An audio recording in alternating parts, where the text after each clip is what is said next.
bookworms, to Tibra's Den. My name is Whitney, and we are reading Full Moon by Jim Butcher. Of course, this is the second book in the Dresden Files series. We are doing a series for a series Saturday, and really been enjoying this. Hopefully you are too. If not, it's never too late to join. There are links below where you can pick up Stormfront, which is the first book in the series. We read that for our book of the month in August, and then of course where you can pick up Full Moon as well. And then there are several books in this series, so we're going to be reading this for the next little while. But really excited to chat about this today. Before I do, as always, just want to remind you, we discuss our book of the month on Mondays. So if you're not participating on Mondays, definitely do so. We do discussion questions and everything on each chapter set. And then I also do weekly reads where I just kind of discuss my thoughts on whatever book we read that week, and we do that on Wednesdays. There's also going to be some new videos coming out. I'm going to be doing some more bonus videos, and then I'm also going to be doing a new kind of series for this channel coming soon. I'm just waiting on some books to get here. So if you're not already, please subscribe and hit the bell notification so you don't miss out on a thing, and then also give this video a like while you're at it. Really trying to grow this channel, and any support you can give me would be great. But let's go ahead and jump right into Full Moon. This week we read chapters 14 through 20, and we're really kind of getting into the bulk of the book. So there is a lot happening. And I have to say, this set of chapters was quite intense, especially the last kind of toward the end of the set. It was very, very intense, kind of graphic and brutal and upsetting. There was a lot that happened, and I'm not gonna give away too many big spoilers. Obviously there is a certain level of spoilers as we discuss these chapter sets and such, but I'm try to keep it as generic as possible. And if you're not reading along, I hope you will do so, because I love these books so much. They are super enjoyable.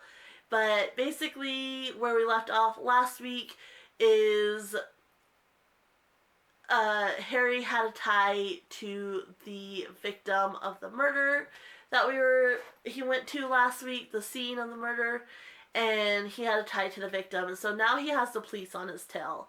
And so he actually ends up getting saved by Tara, who is, we saw her in the first set of chapters. She kind of tailed him, and then she was meeting with a group of young werewolves.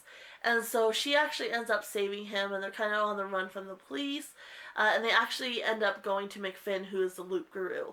And Harry still doesn't really trust Tara.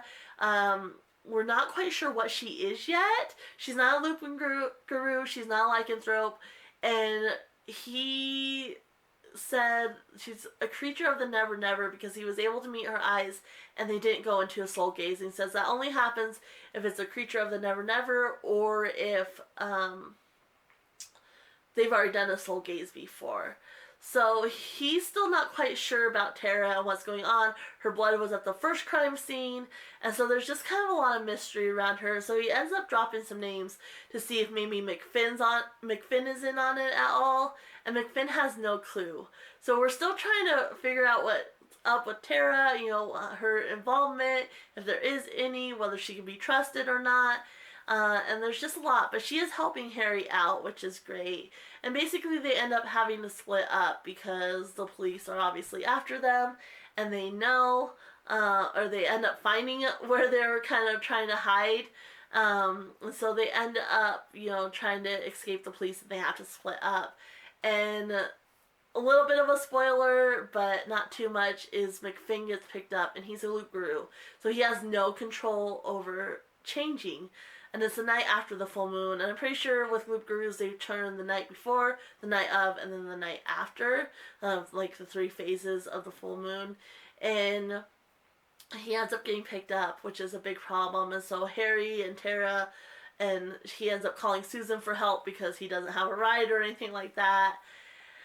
And so they're trying to work it out, and Tara's helping him, but he still just doesn't quite know whether he can trust her or anything like that.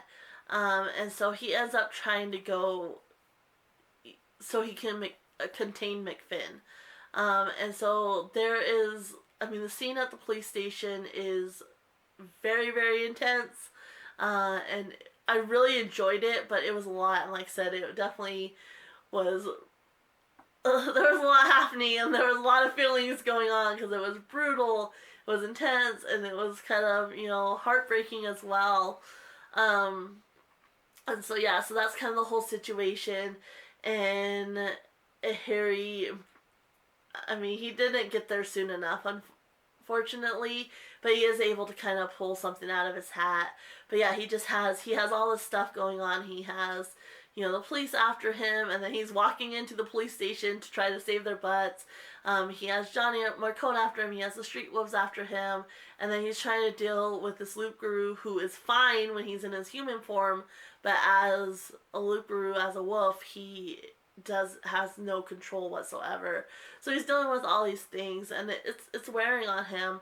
And so he kind of goes into his subconscious in the last chapter, and he's kind of processing everything and thinking about everybody, which, as brutal as the previous chapters were, I can't remember, I have my notes here, but yeah, it's kind of over, several chapters that this is going on. And then the final chapter that we read this week is him kind of in his subconscious processing everything, and he's kind of thinking about Tara and whether she might be involved in these murders. He's thinking about Murphy, and I hope anyway, he's kind of decided that he's gonna let Murphy in on the secret.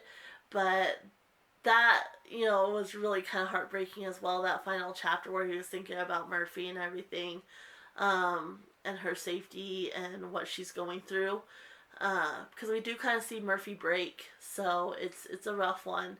And yeah, he's just kind of processing everything. We end up learning a little bit more about Elaine, still just giving us teasers at this point, but I'm really excited to learn more about Elaine. And I was kind of looking through the next couple books because I was trying to come up with a schedule. That way we can move through these books faster. So I was kind of looking through, and Elaine does get brought up again. And so I think we're gonna get more and more information on her as we go through the series. But we do get a little bit of another teaser on her when he's talking to his subconscious and everything.